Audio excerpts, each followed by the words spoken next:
Bonjour, je suis Vincent Parent. Bonjour, je suis Ariane Billeran et nous venons vous présenter notre livre Le débat interdit aux éditions Trédaniel, Langage, Covid et totalitarisme.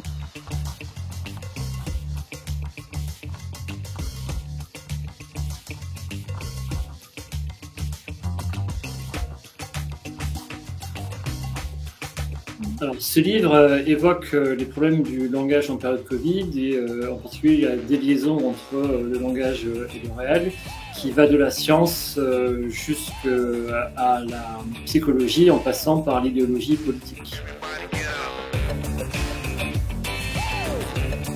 Dans ce livre, que nous avons d'abord écrit pour nous-mêmes afin de nous clarifier les idées sur ce qui s'était passé durant 2 ans de crise sanitaire, nous évoquons la perversion du langage, la perversion de la logique, la perversion des médias et la façon dont nous avons finalement été, en un mot, manipulés, avec des fraudes et des mensonges dès le départ des opérations.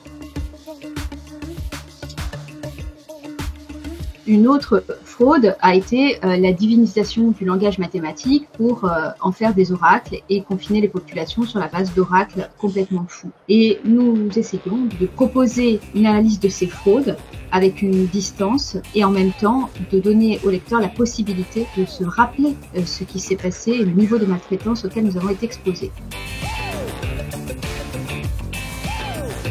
En 4 parties. Une première partie qui est en fait la perversion de la science, une seconde partie qui va être la perversion du langage politique et une dernière partie qui est la perversion de la morale. En fait, le tout pour nous conduire à un nouveau message idéologique qui est celui des pouvoirs en place et qui est celui d'une santé délirante qui rappelle hélas quelques heures sombres de l'histoire. Nous avons écrit ce livre pour prendre d'abord du recul en récupérant les outils de l'analyse sur les discours qui nous ont été tenus, en faisant référence à Klemperer qui a analysé la langue nazie et donc la novlangue, et c'est aussi une novlangue à laquelle nous avons été confrontés. Donc ce livre a été déjà pour nous une nécessité de prendre de la hauteur et de donner au lecteur la possibilité de prendre de la hauteur. Le deuxième motif d'écriture de ce livre, c'est de faire témoignage à un moment donné où on est plutôt dans une forme d'amnésie sur les maltraitances que nous avons vécues et sur leur justification. Je crois que c'est très important de rappeler ce qui s'est passé. Donc nous faisons des analyses de discours, nous rappelons les slogans, nous rappelons les décisions qui ont été prises. Et cela aide aussi à comprendre que tout ceci a été formellement absurde et profondément illogique, mais également que les causes et les mobiles de cette opération ont été bien autres que ceux qui nous ont été présentés. Alors ce livre s'adresse à tous les gens curieux, tous les gens qui ont besoin en particulier d'analyse pour comprendre eux-mêmes l'ensemble, on va dire, des dissonances émotionnelles, cognitives qu'ils ont eu à subir.